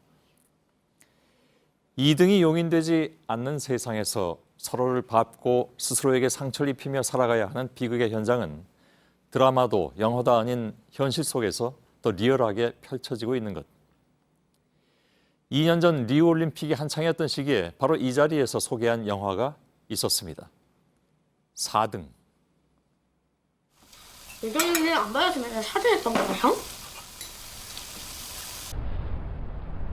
자지야, 난 솔직히 준호 맞는 거보다 4등하는 게 더 무서워. 초등학생 아이를 때려서라도 등수를 올리고 싶은 부모의 복잡한 심경을 담아내서 바라보는 마음을 불편하게 만들었었죠. 그러나 아이를 때리지 않는 대신 4등도 괜찮은가 하는 질문을 받는다면 우리는 과연 어떤 대답을 돌려줄 수 있을까? 요즘 화제가 되고 있는 드라마. 최상위권 대학에 아이를 입학시키기 위한 부모의 욕망을 드러낸 이 드라마는 필경, 하늘 위에 지어진 성체의 허망함을 말하게 될 터이지만 실제 입시를 겪는 학부모들의 입장에서 보자면 수위와 배경만 조금 다를 뿐 모두 현실에서 벌어지는 일이라는 사실. 손가락이 부러지도록 폭행을 당하고도 참아내야 했던 그 고통의 결과물 역시 하늘 위에 지어진 허망한 성체임을 우리의 스타 플레이어는 눈물로 고백하고 있습니다. 또한 그것이 이미 오랫동안 숨겨진 비극이었다는 것을 오늘 우리는 또 다른 증언을 통해서 들었죠. 이미 우리가 알고 있으나 모른 척 덮어두고 있는 그 복잡한 진실들 사이로 저희가 2년 전 전해드린 그 앵커 브리핑의 제목은 4등도 좋다는 위선이었습니다. 오늘의 앵커 브리핑이었습니다.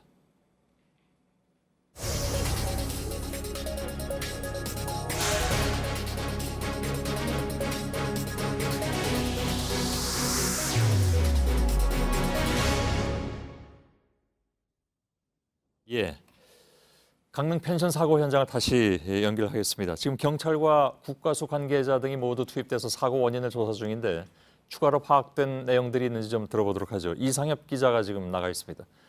자, 이상엽 기자, 1부에서 조승현 기자가 가장 가까이 갈 수 있는 펜션 뒤쪽에서 상황을 전해줬는데 지금은 펜션의 앞쪽으로 나와 있는 것 같습니다. 임시수사본부도 설치가 됐죠. 사고 원인이 좀 더 파악된 게 있는지 좀 알려주시죠.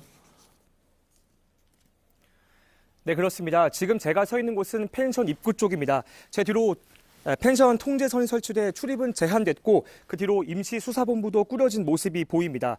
감식반은 아직도 건물 안에서 사고 원인 파악에 주력하고 있지만 외부에 특별히 더 알려지진 않았습니다. 일단 경찰은 사고 가능성에 무게를 두고 있습니다. 학생들이 있던 방 안쪽까지 어떻게 이산화탄소가 유출됐는지 국가수와 가스안전공사가 투입돼 정밀 감식 중에 있습니다. 예, 저희가 앞서 1부에서 살펴봤을 때 보일러 배관 연결 상태가 좋지 않았다니까 거기 좀 틈이 벌어져서 그리로 가스가 샌 것이 아니냐라는 얘기가 나왔는데 물론 그게 지금 사고 원인이라고 특정해서 얘기할 수는 없는 상황이잖아요. 네, 특정할 수는 없습니다. 현재 현장 감식은 오후 5시부터 4시간 넘게 이어지고 있습니다. 아직까지 정확한 사고 원인은 파악되지 않고 있습니다. 앞서 조 기자가 전해드린 것처럼 이 보일러실도 건물 같은 층 베란다 쪽에 있는데 이 확인 결과 보일러 몸통과 연통이 조금 떨어진 상태였습니다. 그러니까 틈이 벌어져서 새어 나올 수 있는 상태였다는 건데 다만 보일러실 문이 있기 때문에 이 학생들이 있던 방 안쪽까지 새어 나가는 점은 더 조사해 봐야 하고 이게 사망의 직접적인 원인인지도 이 국가수가 투입돼 감식 중에 있습니다. 예, 지금 아무튼 그래도 알 수 있는 것은 이 펜션의 2개 층에서 학생들이 모두 발견됐기 때문에 집안 전체에 가스가 퍼졌을 것은 틀림없어 보이고 만약 그것이 가스 때문이었다면 말이죠. 그래서 밤 늦게까지 학생들이 거기서 이제 노는 소리가 들렸다는 거 아니에요. 그리고 이제 아침에 이런 상황이 발견이 된 건데 그만큼 가스가 많이 샜다면 샌 시간도 길었을 것이고 양도 많았을 것이다라는 정도는 쉽게 추정이 가능한 것 같습니다. 물론 이것은 그러나 모두 추정인 상태이고 정확하게 나오고 있는 것은 아직은 없는 것 같습니다. 펜션 주인이라든가 목격자 조사도 중요할 것 같은데 어떻게 진행이 되고 있습니까? 네, 그 앵커께서 말씀하신 것처럼 이 학생들이 어젯밤 오후 늦게부터 고기를 구워 먹었고 새벽까지 인기척이 있었다는 얘기가 있었기 때문에 많이 피곤한 상태였다고 경찰은 전했습니다. 이 앞서 학생들은 어제 오후 3시 45분쯤 펜션에 왔고 2박 3일 일정으로 복층구조의 건물 2층을 빌렸습니다. 오늘 오후 발견 당시 학생들은 방에 2명, 거실에 4명, 복층에 4명 등 모두 10명이 있었습니다. 펜션 주인은 경찰에 아까 말씀드린 것처럼 학생들이 오후 9시 반까지 고기를 구워 먹었고 새벽 3시쯤엔 이 건물 안에서 인기척이 있었다고 말한 걸로 파악됐습니다. 예. 이 펜션 주인이 학생들을 발견할 당시에는 중간 점검차, 그러니까 학생들이 잘 있는지 시설에 문제가 없는지를 확인하기 위해 들렀다가 알게 돼서 신고한 걸로 확인됐습니다. 현재 주인은 경찰 조사를 받고 있는 상황이고 외부 노출은 되지 않고 있는 상황입니다. 예, 알았습니다. 이상엽 기자였습니다. 자, 이번 사고로 3명이 숨졌습니다. 사망자들의 시신은 아산병원과 고려병원에 안치되어 있습니다. 병원에는 갑작스러운 비보를 듣고 달려온 유가족들이 오열하고 있고 또한 깊은 한숨이 이어지고 있습니다. 고려병원에 나가 있는 취재기자를 연결하죠. 배양진 기자, 빈소는 지금 마련이 됐습니까?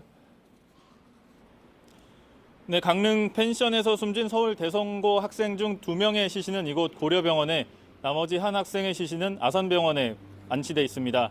지금 제 뒤쪽으로 장례식장 빈소 공간이 있는데요. 이곳에 아직 빈소가 마련되지는 않았습니다. 사고 소식을 들은 유가족들은 오후 6시가 넘어서 이곳 병원에 도착했고 지금 지하에 마련된 유족 대기실에서 시신을 확인한 상태입니다. 유가족들은 굳은 표정으로 병원에 들어섰다가 이내 오열했습니다. 한 어머니는 아들을 눈으로 보기 전까진 이 상황을 믿을 수 없다고 말하기도 했고 또 다른 유가족은 왜 이런 일이 일어났냐며 눈물을 흘리기도 했습니다. 숨진 한 학생의 부모는 서울서 사고 소식을 듣고 충격을 받아 쓰러지기도 한 것으로 전해졌습니다. 학생들을 가르쳤던 대성고등학교 담임 선생님도 이곳 병원을 찾아서 유가족들과 함께 했습니다. 조금 전엔 이곳 고려병원의 국립과학수사대와 경찰 과학수사팀도 도착해서 시신 검안을 실시하고 있습니다. 예.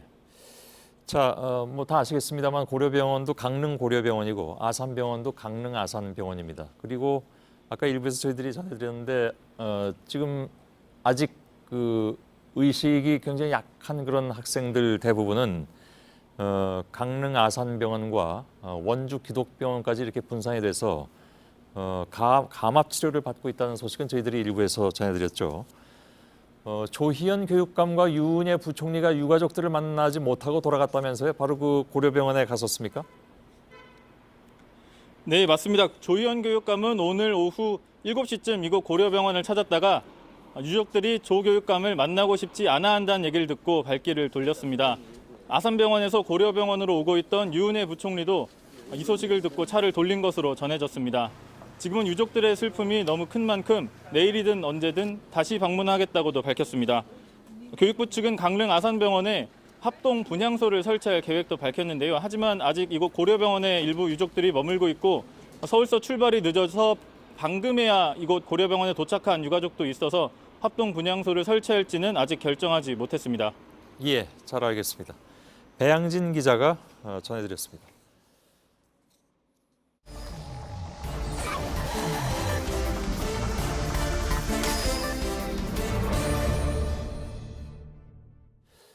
자, 마지막으로 비하인드 뉴스를 진행하겠습니다. 박성태 기자가 나와 있습니다. 어서 오세요. 예.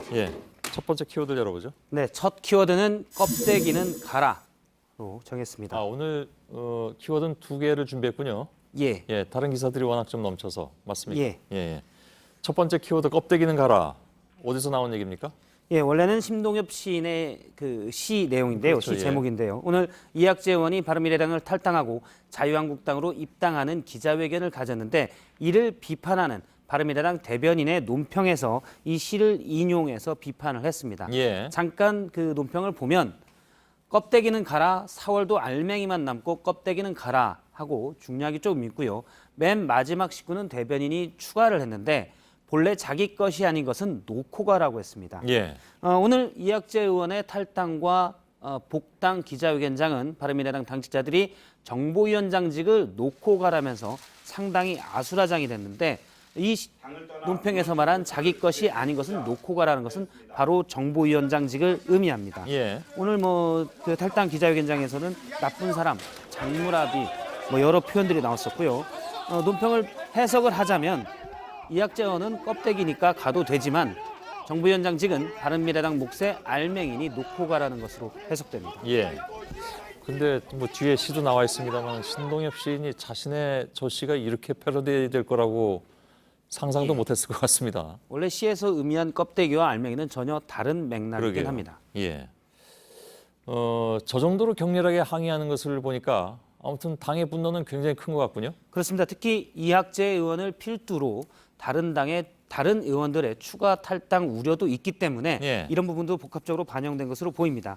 그런데 바른미래당에게 정작 우리도 놔달라라는 주장도 눈길을 끌었는데요. 예. 민주평화당의 박지원 의원이 오늘 소셜미디어에 올린 글을 보면 손학규 대표가 절실 타고 나간 이상돈, 박주영, 장정숙 새 의원도 보내줘야 한다.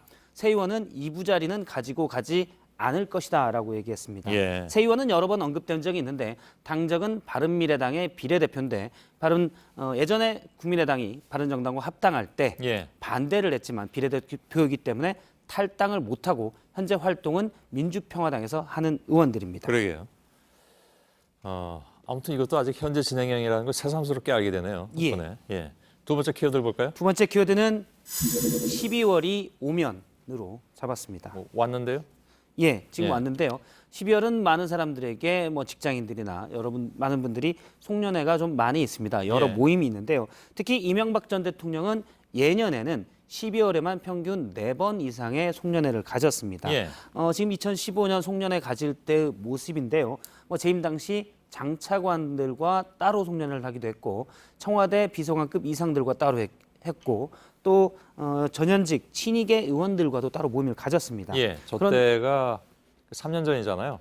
예, 2014년 송년회 모습입니다. 예. 아, 2014년? 예, 그렇습니다. 4년 전이군요. 예. 그때 제 기억에 우리 지금 청와대 출입하고 있는 안의근 기자가 하여간 끝까지 따라붙어서 질문 던지고 해서 무척 성가신 존재가 됐었던 기억이 납니다. 그렇습니다. 이 전 대통령에게는. 예. 당시에 자원비리 국정조사에 관련된 질문을 던졌다가 대답을 듣긴 했는데요. 예. 별 필요 없는 대답을 듣긴 했는데 그 내용은 잠시 뒤에 다시 보도록 하겠습니다. 아, 그게 준비가 되어 있습니까? 예, 그렇습니다. 최근에도 당연히 이 전 대통령은 참석을 하지 못합니다. 현재 1심에서 15년형을 선고받고 수감돼 있기 때문인데요. 예. 청와대 비서진들, 친이계 의원들이 연이어 송년회를 가졌습니다. 예. 지난 15일 날 당시 청와대 비서진들의 송년회 모임이 있었는데 예. 이 자리에 이명박 전 대통령이 강훈 변호사를 통해서 메시지를 전달했습니다. 예. 메시지 내용은 열심히 일하고 부끄러운 일이 없었다고 본인은 확신한다라는 내용을 당시 청와대 인사들에게 전했고요. 이런 내용을 쭉 들은 청와대 비서진들은 여기저기서 울었다라고 참석자들이 전했습니다. 아, 그런가요? 예. 분위기가 꽤 무겁군요. 예, 참석자들은 또 이 전 대통령에게 편지를 썼다고 합니다. 예. 일단 본인의 결백은 계속 주장하는 상황이죠.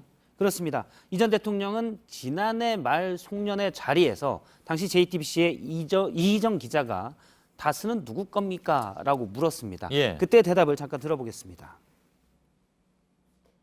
다스는 누구 거냐 이렇게 묻고 있습니다. 이 부분에 한 말씀 부탁드립니다. 그런 아닌데 물을 일은 아닌 것 같습니다. 예, 역시 지난해도 본인과는 무관하다라고 했지만 1심 법원은 다스는 이명박 전 대통령 것이다라고 하고 징역 15년에 벌금 130억 원을 선고했고 현재 항소심이 진행 중입니다. 어제도 모임이 있었다고 하는데. 예, 어제는 친이계 전현직 의원들의 모임이 있었습니다. 역시 이명박 전 대통령은 참석할 수가 없고요. 약 40명 가까이 송년회를 가졌는데 한 참석 의원은 이런저런 얘기를 송년회에서 했었고 특히 내년에 이 송년회 자리에 이 전 대통령이 같이 있었으면 좋겠다라는 얘기를 했다고 합니다. 일부에서는 석방 결의안을 추진하자라는 얘기도 있었다는데 그런 얘기는 아니고 저런 아쉬움 정도를 표했다고 하고요. 사실 이명박 전 대통령이 퇴임한 뒤에는 매년 12월 송년회 자리를 빌어 기자들이 여러 의혹들을 이 전 대통령 당사자에게 묻곤 했습니다. 앞서처럼 본인과 무관하다는 얘기가 많은데요. 처음에 지적하신 2014년에 안희근 기자가 물었을 때를 잠깐 보겠습니다. 국회에서 하는 일이지 내인데 물으면 되나? 구름 같은 이야기 하는 거예요. 예. 구름 같은 얘기라는 표현은 당시에 크게 회자된 바 있습니다. 그렇습니다. 여기까지죠? 예. 박성태 기자였습니다. 네, 내일 전국에 구름이 많고 내륙 지역에선 새벽부터 아침 사이에 눈이 오는 곳이 있습니다. 내일 서울의 아침 기온 1도, 낮 기온 6도로 오늘보다 높겠습니다. 오늘 잠깐 좋았던 초미세먼지 농도는 밤사이 중국의 스모그가 몰려오면서 다시 나쁨 수준일 거란 예보입니다. 예, 오늘 하루 잠깐 숨쉬게 해주는군요. 저희들은 내일도 최선을 다하겠습니다. 여러분 고맙습니다. Then it seems wandering through these empty rooms of dusty books.